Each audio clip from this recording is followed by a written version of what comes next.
Well, Gaza's overcrowded narrow web of streets hid a dense tunnel network known to Israeli troops as the Gaza Metro. Hamas has been building the sophisticated network of tunnels since it seized control of the Strip in 2007. Since then, the tunnels have increased many folds. Some tunnels are as deep as 30 to 40 meters below ground, allowing militants to change position away from the danger strikes. Rocket batteries hidden just a few meters beneath the surface. Take a look at these secret tunnels.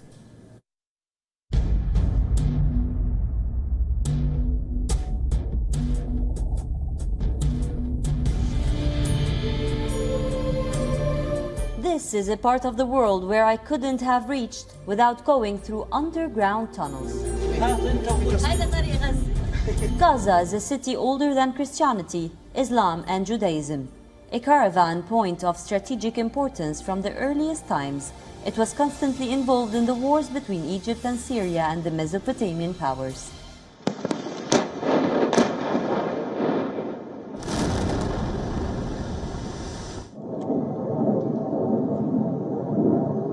Today, amidst the Israeli-Palestinian conflict still on, Gaza is a besieged strip measuring 360 square kilometers. The only way there is through Egypt, so I flew to Cairo first. From Cairo, with an Egyptian taxi driver crossing over the Suez on a bridge named Peace Bridge, we reached the Sinai Peninsula.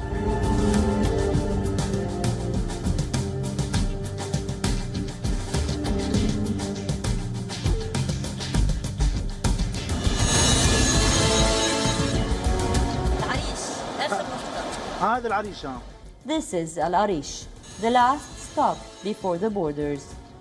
When I reached Rafah, the official borders were closed because there is a blockade on Gaza. So I had to go with the locals to this other area where the houses have hidden rooms leading to the underground tunnels. It is somehow like a bus stop moment. This man is a Tunisian on his way inside too to stand in solidarity with the people of Gaza. As we emotionally wait, the colleagues who work in Gaza radio stations were able to get me a permit, and I was allowed in the tunnel. It is a 4-minute walk with the dangers of death any moment. Israel could bomb us here, or simply the tunnel might collapse. Why the tunnels? Because ever since Hamas Islamic Resistance was elected and given control over Gaza, Hamas's victory prompted sanctions by Israel, the United States, and the European Union, each of which had placed the organization on its official list of terrorist groups. A series of sanctions that included power cuts, heavily restricted imports, and border closures. These tunnels to Egypt remain the source of food, fuel, medicine, electronics, weapons, and obviously, people.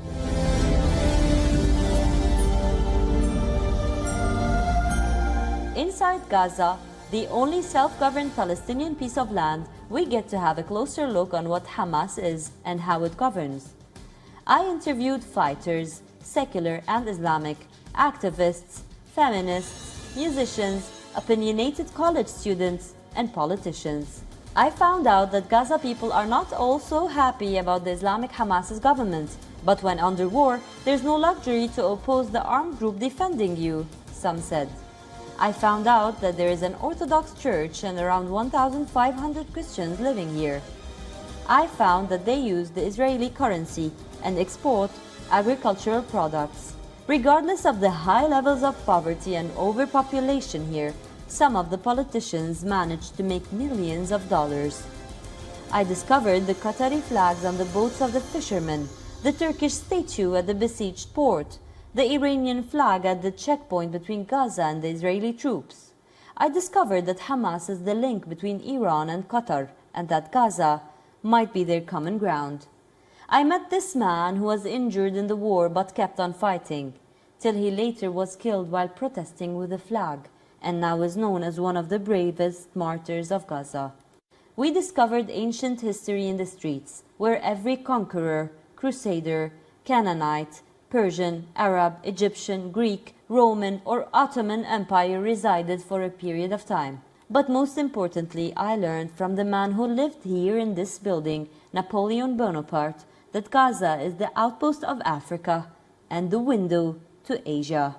It was back then when he occupied it, and it will always be.